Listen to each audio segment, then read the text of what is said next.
imagined going on this level, those kol kula os ba'os, and someone who didn't have a position. Sometimes positions bring people out. As a Rosh Hashiva, or a Rav, a Ram, you have to be more of him, a Brias a little bit. The Rav didn't have that. He had the small Mishnah here in the morning, a Gemara in the afternoon. It's a small group, Balabatim. So you can imagine, perhaps he was just like a to himself person. Maybe he didn't like people so much. So listen what he wrote about himself. Since my early youth, I have always behaved as if I have no significance in and of myself. I am here only to serve others. So together with Ga'inus, his otherworldliness, was this sense that I'm here for others. At the Shiva, the Talmud Chacham in Baltimore came, and he had never been in the house before.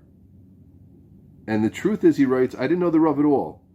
When I arrived in Baltimore, I was in an impossible financial situation. I could see no way out. I went to daven in the Rosh Shul. That's where he gave his Gemara shir. And a Forshlager came over to me and said, "What's wrong, young man?"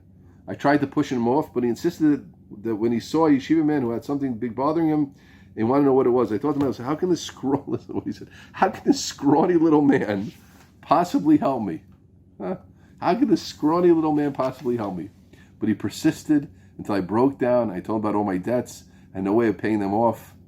I thought he would murmur a few words of sympathy and say goodnight, but instead he said to me, "How much do you need? How much do you need?" I replied, "I need $500. Right? That was, in those days, that was approximately what a Cheder Malamed could make in a year.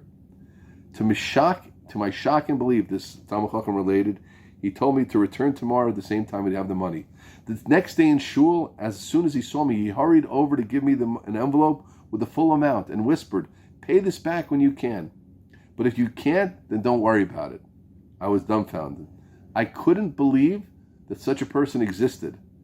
I came here to show respect for Forshlager, the greatest Baal Chesed, and I didn't even realize that I was coming to the Shiva of the great Gaon of Forshlager. He didn't realize that it was who this man was. And this person went on to become one of the city's most successful Malamdin, and many of this person's students later emerged as Chashuv Rabbanim. Aside from his regular tzedakah fund, Rav Forshlager collected huge sums of money from wealthy friends, right? And of course, like we mentioned before, one of his causes was supplementing the expenses of sending American boys to learn Torah in the great European yeshivas. He'd also direct funds towards the printing of the works of the holy rebbes of Sachachav and their Talmidim. So this is the man. This is what he was doing.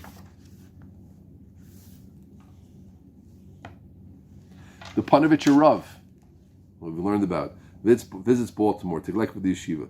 Rav Forshlager was in his later years and extremely old and weak. They begged him not to accompany the Rav. Don't go. He says, beyond your physical health to go.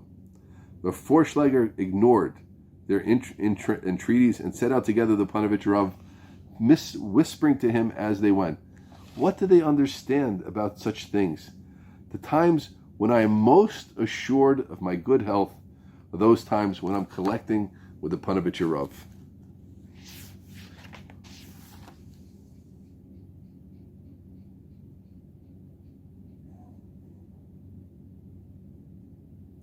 Here, you see how he thought when he commented about, he was speaking about the Imri Emes, the Heilige Imri Emes, the Admor of Gur of Avram Mordechai Alter, who was the Rebbe who had made it to Eretz Yisrael, and so many of his sons were Rebbes after him, Lev Simcha, Pnei Menachem, the Beis Yisrael, of course, right, the Bechor. And Rav Forshlager would say the Ger Rebbes are special because when they became Rebbes, they had only limited funds, and when they left this world, they had even less. They did not become Rebbes in order to become rich.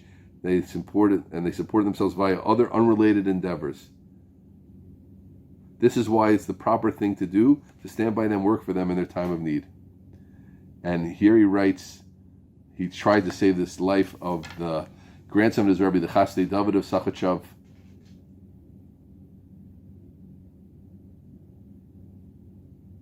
And he was trying to save Rav David Bornstein. I think that was the Chasdei David. He said he was ready and willing to sell his home, including his entire library, if the money was required to accomplish this rescue, right? Unfortunately, to our great distress, this turned out to be impossible. So here we see, friends, that together with this enormous otherworldly gonus, and like I was magish, like I emphasized, he didn't have the natural push of involvement that Magidi Shir have, or the Rabbanim have. The Rav is not involved in the community is going to lose his job. But he had none of that. But still, it's such enormous chesed, seeing himself that his purpose was to serve others. People didn't even realize what it should go, and he was such a Baal Chesed. So along the way, he had that tremendous hashpah in that way also.